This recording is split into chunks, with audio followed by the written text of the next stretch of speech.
ಯಾಕೆ ಅಂತ ಹೇಳಿದ್ರೆ ಏನಿದೆ ಇದರಲ್ಲಿ ಇಂಥದ್ದು ಈ ಭಾಗವತದಲ್ಲಿ ಅಂತ ಹೇಳಿದ್ರೆ ಎಲ್ಲಕ್ಕಿಂತ ಮುಖ್ಯ ಏನಾಗತ್ತೆ ಅಂತ ಹೇಳಿದ್ರೆ ಮನಸ್ಸು ಶುದ್ಧಿ ಆಗತ್ತೆ ಅಂತ.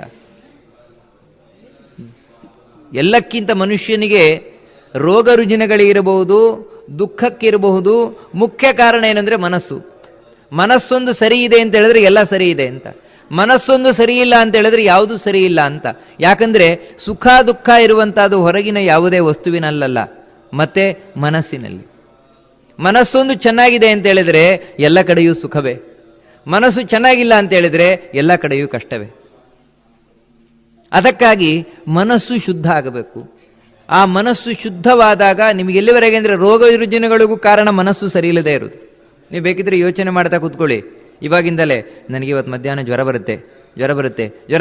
ನೀವು ಇದನ್ನು ಮನಸ್ಸಿನಲ್ಲಿ ಹೇಳ್ತಾ ಇರಿ, ಮಧ್ಯಾಹ್ನದೊಳಗೆ ನಿಮಗೆ ಜ್ವರ ಬಂದೇ ಬರ್ತದೆ. ಕಾರಣ ಏನು ಅಂದರೆ ಮನುಷ್ಯನ ಮನಸ್ಸು